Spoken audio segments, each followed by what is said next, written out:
Hello and welcome to Mystical Tutor.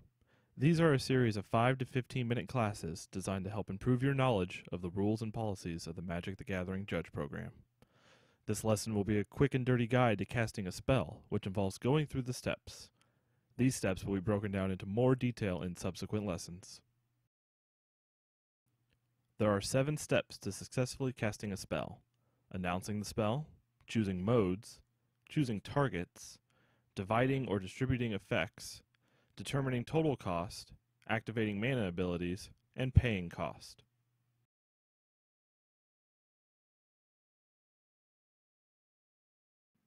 The first step is to announce the spell you intend to cast.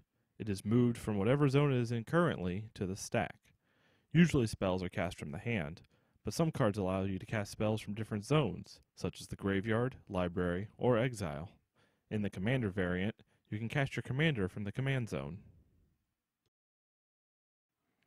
When the spell is first moved to the stack, it is not yet considered cast, so any abilities that would trigger when a spell is cast do not go on the stack yet.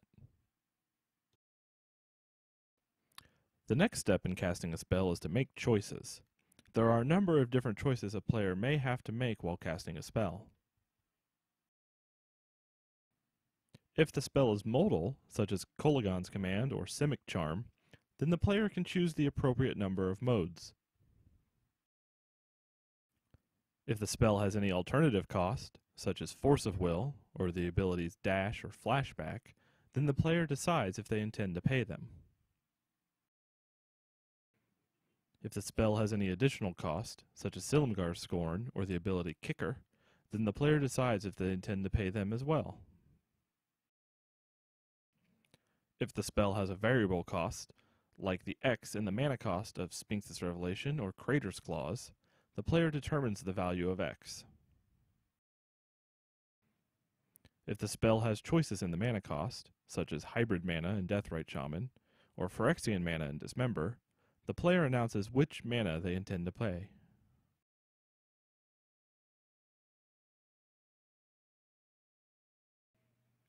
The next step in casting a spell is to select targets, if the spell has any instances of the word target. If there are, then the targets must be selected before continuing to cast the spell. If the spell asks for a certain number of targets, like Glimpse of the Sun God, then different targets must be chosen. If the spell has multiple instances of the word target, but does not specifically say another target, then the targets can be the same. This is the case with a card like Agony Warp. If the spell asks for any number of targets, they are also selected here.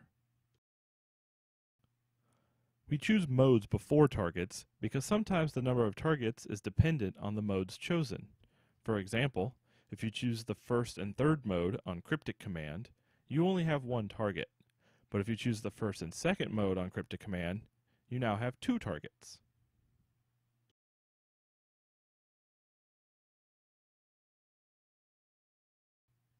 The next step of casting a spell is to determine how the effects are divided or distributed. All targets must have something assigned to it. For instance, if you're dividing damage, you cannot assign 0 damage to one of the targets. Some cards, like Arc Lightning or Aurelia's Fury, divide damage among targets according to the player's choice. Other cards, like Abzan Charm or Ajani Mentor of Heroes, distribute counters among a number of targets.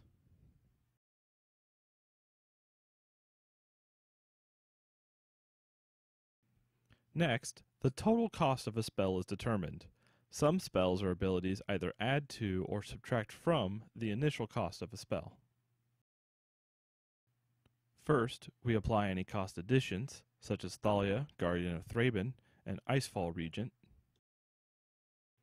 Then, we apply any cost reductions, such as Hardened Berserker or Nemesis of Mortals. Finally, we check the current cost against Trinisphere, if it is in play and untapped. We'll discuss this more later.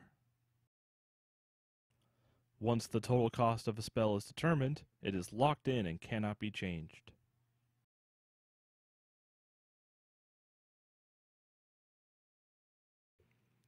After the cost has been determined, if it requires the payment of mana, players have the opportunity to activate mana abilities. Generally, this just involves tapping lands for mana, though there are other cards that have mana abilities. For more information on activating mana abilities, check out last week's lesson.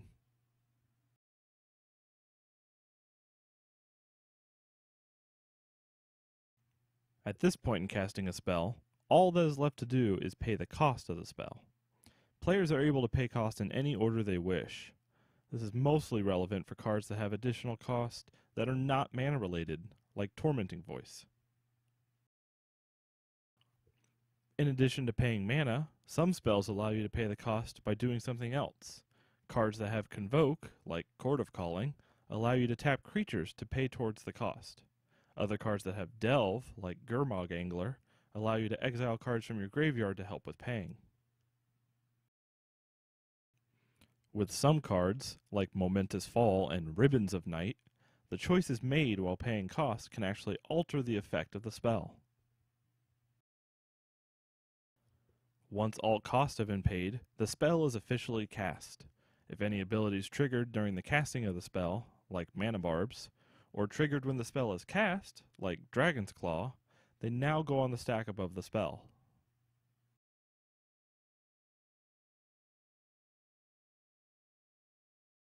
So, now that we've covered the steps of casting a spell, let's go through an example. You control an Elvish Mystic. Your opponent has a 1/1 Goblin token, and you want to cast Dromoka's Command. First, you move Dromoka's Command from your hand and place it on the stack. Then, since the spell is modal, you select which modes you want.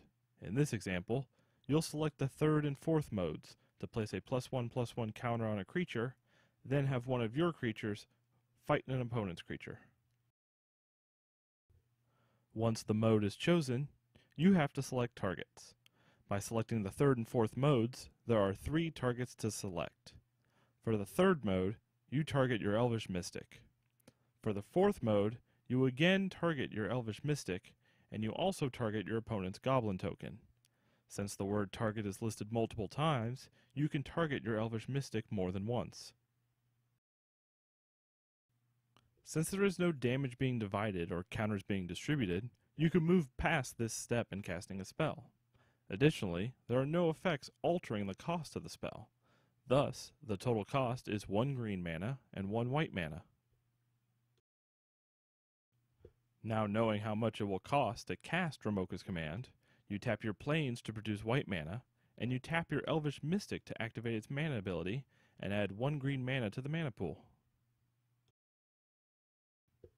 Finally, now that we have the mana, we use it to successfully cast Dromoka's Command. And that's it! The spell is cast! If you need help remembering the steps to cast a spell, try this handy mnemonic. All mages take deck checks most professionally. It stands for Announce, Modes, Targets, Divide, Cost, Mana Abilities, and Payment. This concludes our lesson on casting a spell. Join us next week when we go more in depth on the first half of casting a spell. For additional lessons, please visit Mystical Tutor online at mysticaltutor.org.